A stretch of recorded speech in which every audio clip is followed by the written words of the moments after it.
Salaries and commission. बेटा इनको आप रेम्यूनरेशन भी बोलते हो, है ना, कभी कभी रेम्यूनरेशन वर्ड लिखा होता है तो बच्चे कंफ्यूज हो जाते हैं कि ये तो सुना ही नहीं है। तो रेम्यूनरेशन का मतलब होता है सैलरी या फिर कमीशन। तो बेटा सैलरी के पीछे क्या कॉन्सेप्ट है? तो सैलरी के पीछे कोई कहानी नहीं है, ये बेफालतू की चीज़ है। मतलब सैलरी बहुत आसान टॉपिक है। क्या कि बेटा सैलरी में सिर्फ एक ही कॉन्सेप्ट है कि सैलरी आपको पर मंथ गिवन हो सकती है, क्वार्टरली गिवन हो सकती है, हाफ ईयरली गिवन हो सकती है। तो पर मंथ, क्वार्टरली या हाफ ईयरली सैलरी आपको गिवन होती है। और आपको ये पता है कि जब भी हम अकाउंट बनाते हैं तो उसमें कौन सी सैलरी लिखी जाती है बेटा? एनुअल सैलरी लिखी जाती है। तो बस क्या करना है, मंथली सैलरी को एनुअल में कन्वर्ट करना है, क्वार्टरली को एनुअल में कन्वर्ट करना है और हाफ ईयरली को भी एनुअल में कन्वर्ट करना है। कैसे करोगे?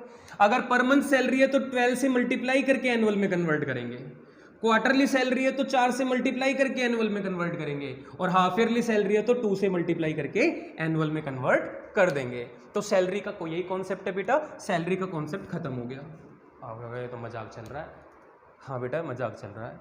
ये चिप्स के पैकेट से भी हल्का है, मतलब जैसे चिप्स का पैकेट होता है ना, खोलो 2 चिप्स खाओ और वो खत्म हो जाता है, क्योंकि इतनी सी चिप्स आती हैं उसमें, देखने में इतना फूला हुआ होता है। तो वो होता है ना चिप्स के पैकेट के, दिखने में इतना बड़ा, लेकिन सैलरी रेम्यूनरेशन खत्म हो गया, बचा ही नहीं। ठीक है आगे बढ़ते हैं। फिर आ जाता है कमीशन पे। कमीशन में क्या लिखा हुआ है बेटा? कमीशन के लिए थोड़ा सा समझना होगा, और कमीशन समझने की भी जरूरत नहीं, क्योंकि बेटा आप सीख के आते हो। जब आप छोटे बच्चे थे, 11th क्लास में आए थे, कॉमर्स आपके लिए बिल्कुल नया था, अकाउंट आपके लिए बिल्कुल नया था, फाइनल अकाउंट आप सीख रहे थे। हाँ तो ये तो पता नहीं क्या कविता से होगी। फाइनल अकाउंट बेटा जब पढ़ते थे तो ध्यान करो, मैनेजर को कमीशन पे किया करते थे।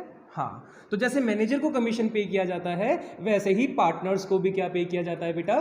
कमीशन पे किया जाता है। अब पार्टनर्स को कमीशन पे करते वक्त आपको 2 कंडीशंस लिखी होती हैं, जो 11th में भी हुआ करती थी, कि पार्टनर को प्रॉफिट कमीशन पे करो ऑन प्रॉफिट। प्रॉफिट पे कमीशन दिया जाएगा बिफोर चार्जिंग कमीशन।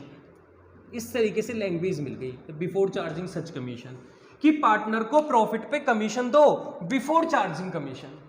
मतलब कि जो भी प्रॉफिट होगा उस पे आपको कमीशन देना है, अभी उसमें से कमीशन माइनस नहीं होनी चाहिए, चार्ज नहीं हुई हो। मैंने कहा ठीक है, मतलब प्रॉफिट एज पर क्वेश्चन, जैसे भी प्रॉफिट, जिस प्रॉफिट पे कमीशन देने को बोला होगा, नेट प्रॉफिट पे, या प्रॉफिट में से इंटरेस्ट और सैलरी घटा के, या नेट प्रॉफिट में से ऑल एक्सपेंस को डिडक्ट करने के बाद, ऐसे कुछ भी लिखा हो सकता है। तो प्रॉफिट एज पर क्वेश्चन, जिस तरीके से क्वेश्चन के अकॉर्डिंग प्रॉफिट, जिस प्रॉफिट पे करने के लिए बोला होगा उस प्रॉफिट को लिखना, मल्टीप्लाई बाई रेट, अपॉन में क्या लिख देना बेटा? 100, और आपका क्या निकल कर आ जाएगा? कमीशन निकल कर आ जाएगा। ठीक है, हर टॉपिक से रिलेटेड बेटा एग्जाम्पल लिखे हुए हैं, है ना, तो आप देख सकते हो, आपकी बुक में भी है। जैसे कि मैं कह सकता हूँ कि मान के चलते हैं नेट प्रॉफिट था कितने रुपए का?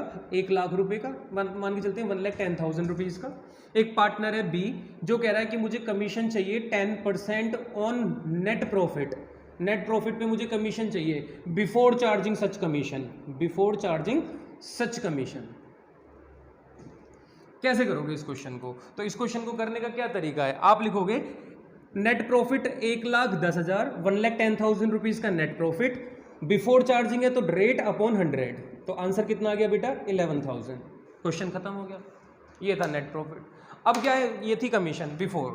अब केस आ जाता है सेकंड, कि प्रॉफिट पे ही कमीशन देना है ऑन प्रॉफिट, कमीशन पे करो on profit after charging such commission. After charging such commission लिखा है बेटा, मतलब कमीशन भी प्रॉफिट में क्या हो जाना चाहिए? कमीशन भी उस प्रॉफिट में से ऑलरेडी घटा हुआ हो, तब उस पर कमीशन चार्ज करनी हो। तो मतलब बेटा ये क्या मतलब हुआ? तो कहने का मतलब यह है कि जिस भी प्रॉफिट पे क्वेश्चन ने बोला है उस प्रॉफिट को मेंशन करना, आप मल्टीप्लाई बाई रेट अपॉन में 100 प्लस रेट लिख लेना। मतलब जो भी आपके पास 100, जो रेट अपॉन 100 था, वैसे अब भी रेट अपॉन 100 ही लिखना, लेकिन साथ में जो रेट ऊपर लिखते हो उसी को नीचे प्लस भी कर लेना। जैसे कि बेटा इससे रिलेटेड यहां पे एक एग्जांपल बना देते हैं कि नेट प्रॉफिट है 2,20,000 रुपीज, 2,20,000 रुपए का नेट प्रॉफिट था। अब की बार ए कह रहा है कि मुझे कमीशन चाहिए 10% ऑन नेट प्रॉफिट, लेकिन आफ्टर चार्जिंग सच कमीशन। आफ्टर चार्जिंग सच कमीशन का केस आ गया, कैसे करोगे बेटा? तो आप लिखोगे 2,20,000 मल्टीप्लाई बाई रेट 10% अपॉन 110। मतलब बेटा कैसे? 100 में मैंने रेट को प्लस कर लिया। अब बताओ 0 से 0 कैंसिल, 11 2 से 22, तो आंसर कितना आ गया? 20,000। ये आफ्टर का केस हो गया। तो बेटा जब भी आपके पास कमीशन कैलकुलेट करने के लिए आएगा, जब भी आपके पास कमीशन कैलकुलेट करने के लिए आएगा, तो आप क्या करेंगे? चेक करेंगे कि कमीशन बिफोर के केस के अकॉर्डिंग है या कमीशन आफ्टर चार्जिंग सच कमीशन है। अगर बिफोर होगा तो जिस प्रॉफिट को बोला है उस पर डायरेक्ट रेट अप्लाई करना, और अगर आफ्टर चार्जिंग बोला है तो जो भी प्रॉफिट पर रेट लगा रहे हो उसको 100 के साथ भी प्लस कर लेना। यही कॉन्सेप्ट कहता है बेटा हमारा पार्टनर कमीशन के बारे में।